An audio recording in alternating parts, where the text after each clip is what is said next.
कश्मीर भारत का हिस्सा है और भारत का शीश बना हुआ है, इसलिए क्योंकि हमारे गुरु तेग बहादुर जी ने अपना शीश देकर के इसकी कीमत चुकाई है।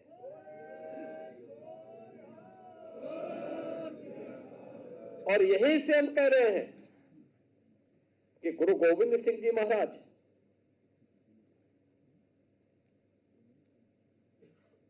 एक ऐसे पिता हैं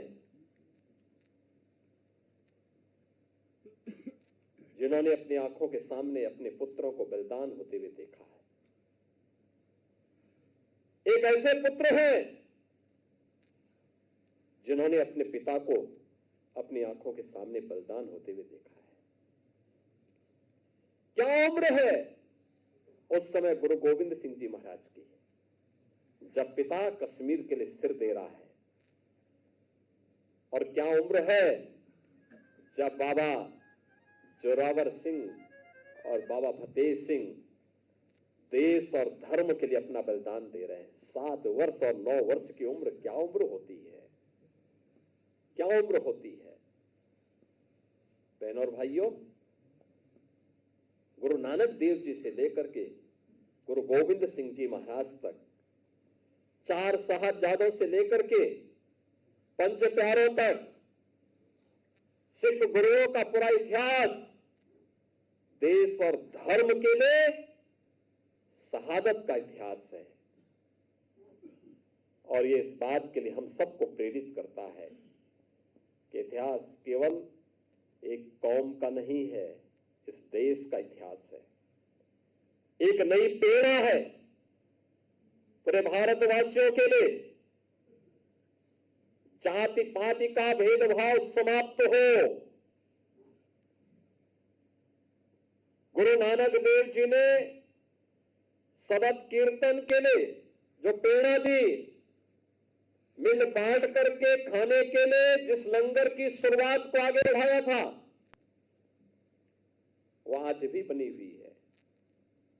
और अनवरत रूप से उसका अनुसरण आज भी हर गुरुद्वारा कर रहा है। और यही गुरु परंपरा के प्रति श्रद्धा का यह भाव ही समृद्धि का कारण भी बनता है, खुशहाली का कारण भी बनता है। एक और इतनी समृद्ध परंपरा जो विपरीत परिस्थितियों में लड़ते हुए, जूझते हुए न केवल सिक्खी पंथ की सुरक्षा करनी, उसको सुरक्षित रखना है, हर हाल में उसको संरक्षित करना है, देश और धर्म के लिए भी एक आदर्श बलिदान की परंपरा को छोड़ करके हम सब के लिए एक नई प्रेरणा प्रदान कर दी। एक और यह गौरवशाली इतिहास और दूसरी तरफ हमारे सामने वो दृश्य देखने को मिलते हैं जब हम लोग ये सुनते हैं कि काबुल में अब नाम मात्र के ही 2-4-10 परिवार सिखों के बच गए।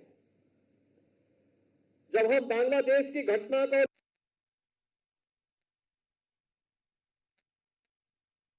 सुनते हैं, जब हम लोग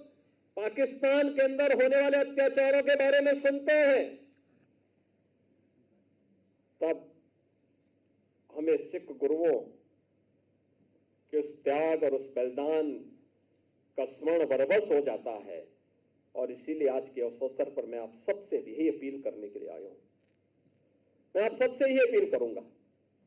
और मेरा विनम्र अनुरोध होगा, किससे बढ़कर के हिंदुस्तान के लिए, हिंदू हो या सिख है, इन सब के लिए दूसरी प्रेरणा गुरु नानक देव जी से लेकर के गुरु गोविंद सिंह जी महाराज तक जो आदर्श इन सिख गुरुओं ने हम सब के लिए रखा है, वही हम सबको आगे बढ़ने के लिए एक नई ऊर्जा देगा। उन्हीं का आशीर्वाद हम सबकी प्रेरणा है और उस प्रेरणा से जब हम लोग आगे बढ़ेंगे तब काबुल होने से बच पाएंगे, तब बांग्लादेश होने से बच पाएंगे, तब किसी ननकाना साहब के लिए हमें आंदोलन या संघर्ष करने की नौबत नहीं आएगी, बल्कि स्वतःस्फूर्त भाव के साथ वो हम सबको प्राप्त